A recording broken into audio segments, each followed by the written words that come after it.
portrait that later I was able to make of him. But my drawing is very much less charming than its model. That, however, is not my fault. The grown-ups discouraged me in my painter's career when I was 6 years old, and I never learned to draw anything except bows from the outside and bows from the inside. Now I stared at this sudden apparition in astonishment. Remember, I had crashed in the desert 1,000 miles from any inhabited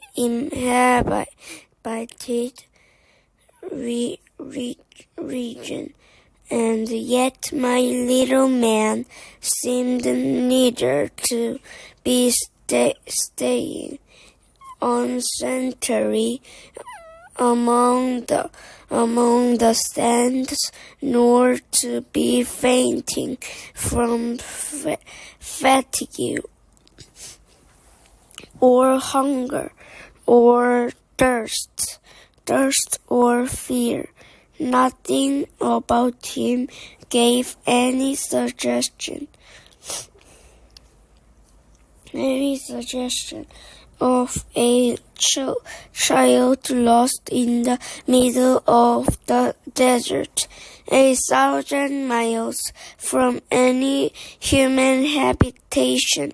When at last I was able to speak, I said to him, "But what are you doing here?"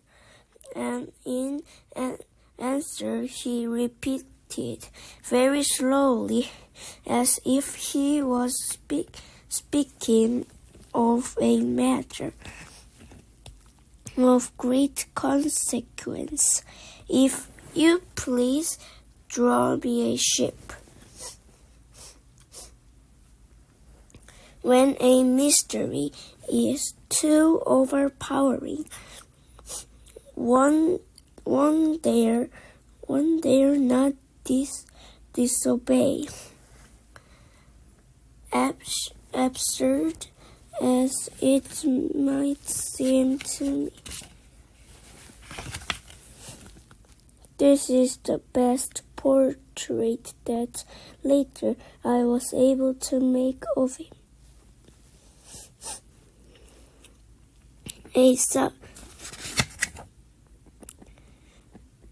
Absurd as it might seem to me, 1,000 miles from any human habitation and in danger of death, I took out of my pocket a sheet of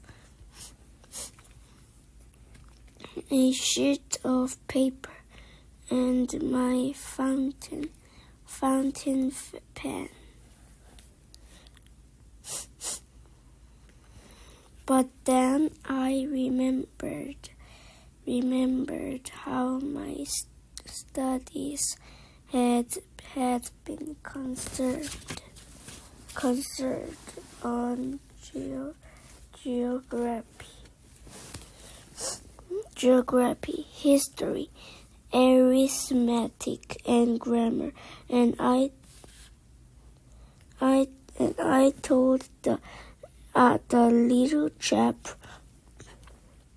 a little closely too, that I did not know how to draw. He answered me, "That doesn't matter, draw me a ship." But I had never drawn a ship, So I drew for him one of the two pictures I have drawn so often. It was that of the boa constrictor from the outside, and I was as astounded to hear the little fellow greet it with. No, I do not want an elephant inside a boa constrictor. A boa constrictor is a very dangerous creature, and an elephant is very cumbersome. Where I live, everything is very small.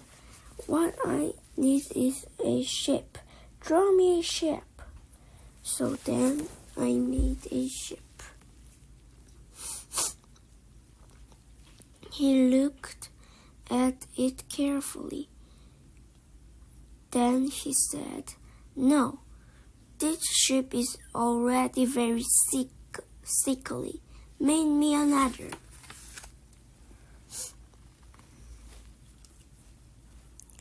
So I made another drawing. My friend gave a gently and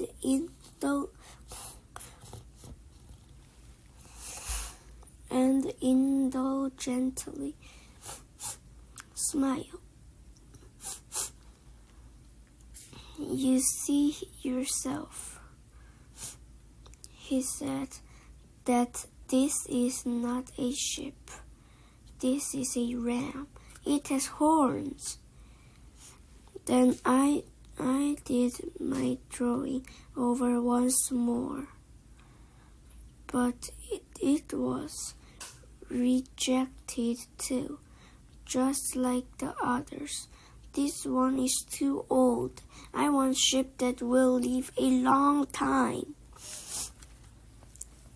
But my patience was exhausted, because I was in a hurry to start taking my engine apart.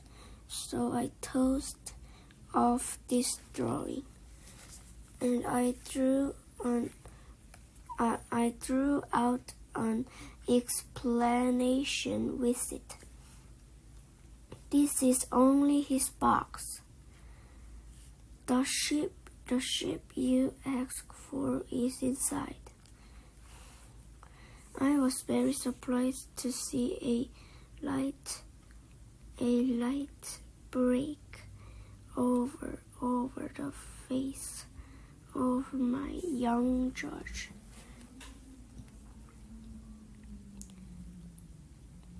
"That is exactly the way I warned it.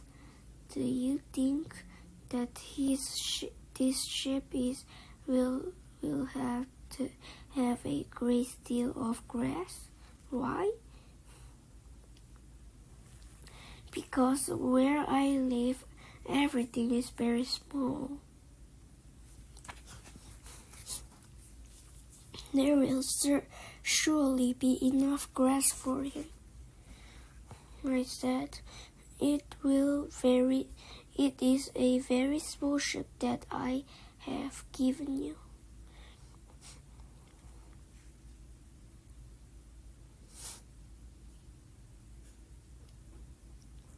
He bent his head over the drawing.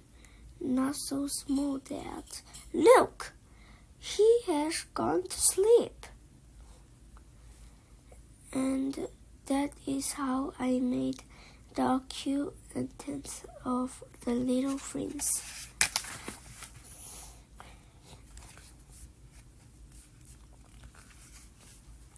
Chapter 3. It took me a long time to learn where he came from. The little prince who asked me so many questions never seemed to hear the ones I asked him. It has from words dropped by chance that little by little everything was revealed to me. The first time they saw my airplane, for instance, I should not draw my airplane. That would be too much complicated for me. He asked me, "What is that object?" "That is not an object. It flies." "It is an airplane." "It is my airplane." And I was proud to have him learn that I could fly. He cried then. "What? You dropped down from the sky?" He said. "Yes," I answered modestly. "Oh, that is funny."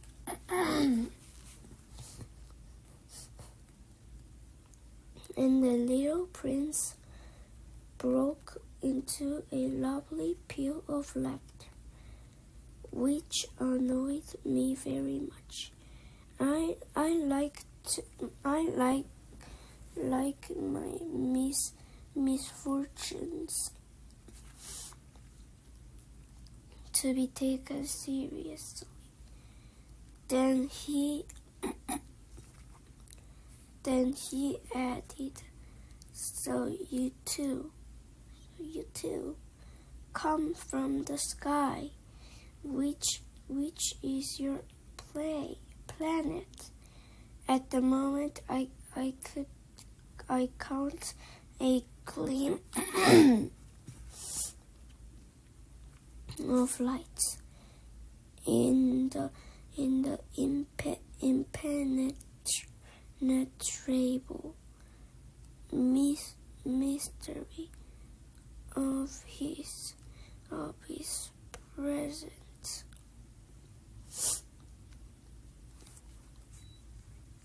Of his presence, and I demanded abruptly, "Do you come from another planet?" But he did not reply. He tossed his head gently, without taking his eyes from my plane. "It is true that you can't have come from very far away." And he sank into the reverie,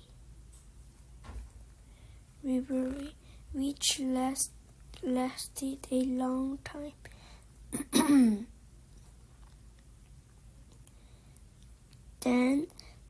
Then taking my ship out of his pocket, he buried himself in the contemplation of his treasure.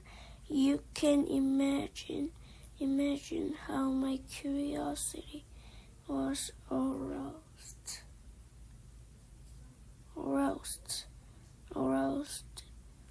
by this half confidence about the other planet.